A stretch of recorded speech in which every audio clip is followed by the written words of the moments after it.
तो एक बुक है आज मेरे हाथ में, बेबीलोन का सबसे अमीर आदमी।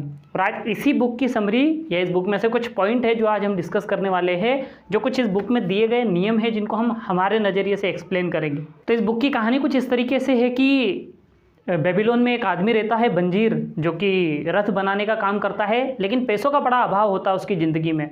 और उसी शहर में एक आदमी होता है अरकाद, जो कि बंजीर का दोस्त होता है, और उस शहर बेबीलोन का सबसे बड़ा आदमी उस ज़माने में वो था। तो बंजीर सोचता है कि हमारा दोस्त, हमारे बीच में रहने वाला, हमारे साथ पड़ा हुआ एक आदमी इस शहर का सबसे बड़ा आदमी बन गया है। वहीं हम लोग हैं जो पैसे के अभाव में रहते हैं। जब वो अपने बाकी के दोस्तों से इस बारे में बातचीत करता है तो वो उनसे कहता है कि हमें अरकाद से इस विषय में पूछना चाहिए कि आखिर वो कैसे हमारे शहर का सबसे बड़ा आदमी बना है। सारे लोग इस बात से सहमत हो जाते हैं कि उन्हें अरकाद से ये बात पूछना चाहिए। और जब वो लोग अरकाद से जाकर बात करते हैं, अरकाद को अपनी समस्या बताते हैं कि उनके पास इतना सारा अभाव है, लेकिन अरकाद इस शहर का सबसे बड़ा आदमी बन गया, या इतना सारा पैसा अरकाद के पास कहाँ से आता है। जब उन्होंने अपनी परेशानी उसके सामने शेयर करी तो अरकाद ने कहा कि ठीक है, अच्छी बात है, मैं चाहूँगा आपके सामने वो रहस्य शेयर करना जिसकी वजह से मैं यहाँ तक पहुँचा हूँ। तो वो लोग तैयार हो जाते हैं इस बात के लिए। और उस समय अरकाद उनके सामने धन के 7 नियम शेयर करता है, 7 टेक्निक शेयर करता है, जिससे कोई भी व्यक्ति अपनी ज़िंदगी में बहुत सारा धन अर्जित कर सकता है। और वही 7 रहस्य जो हम आपके साथ शेयर करेंगे। तो अरकाद के द्वारा बताए गए 7 नियमों में से जो पहला नियम अरकाद ने उन लोगों को बताया था वो था कि इंसान को अपनी कमाई का 10वां हिस्सा हमेशा अपने लिए रखना चाहिए। इसका क्या मतलब हुआ?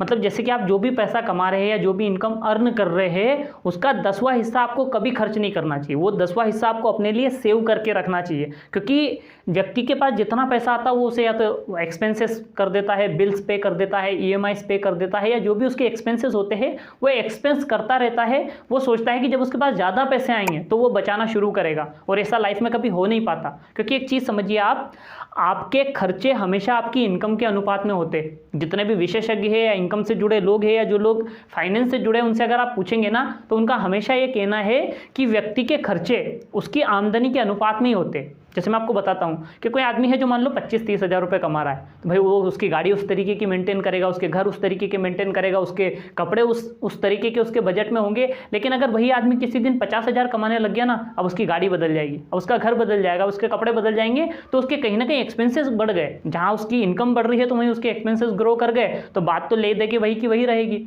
आपकी इनकम कुछ भी हो मायने नहीं रखती। आप 10 हज़ार कमाते हैं, आप 50 हज़ार कमाते हैं, आप 1 लाख कमाते हैं या 10 लाख कमाते हैं, इससे कोई फ़र्क नहीं पड़ता। आपको अपनी कमाई का 10वां हिस्सा अपने लिए सेव करना चाहिए। जब आप ये करेंगे तो पहला नियम धन का आप कंप्लीट करेंगे। अरकाद का कहना यह था कि आपको 10वां हिस्सा हमेशा अपने लिए रखना चाहिए।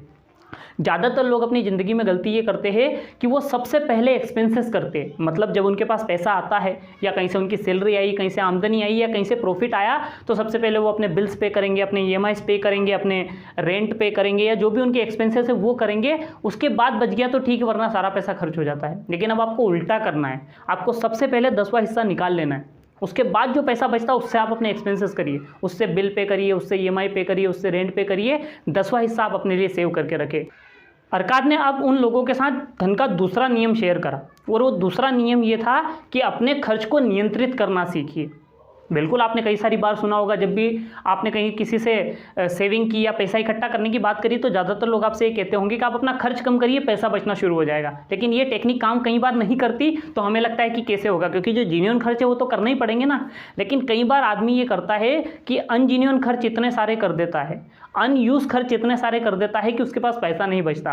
आपको मैं ये नहीं कह रहा कि ज़रूरी खर्च बंद करना है, जो ज़रूरी है वो खर्च करते रहना है। लेकिन आप अपनी लिस्ट में देखिए कि ऐसी कौन सी चीज़ें हैं, ऐसे कौन से प्रोडक्ट्स हैं, ऐसे कौन से एक्सपेंसेस हैं जिनके बिना आपका काम चल सकता है। तो जब आप वो खर्चे कम कर देंगे ना, तो अपने आप आपका पैसा सुरक्षित रहना शुरू हो जाएगा, आपके पास पैसा बचना शुरू हो जाएगा। अगर आप अनजेन्युइन एक्सपेंसेस कम कर देंगे, अगर आप मान लीजिए कोई 10 हज़ार का प्रोडक्ट खरीदने वाले हैं, अगर आपको same quality, same product, same advantage अगर 8 हज़ार में मिल सकते हैं, तो आपको 10 हज़ार खर्च करने की ज़रूरत क्या है।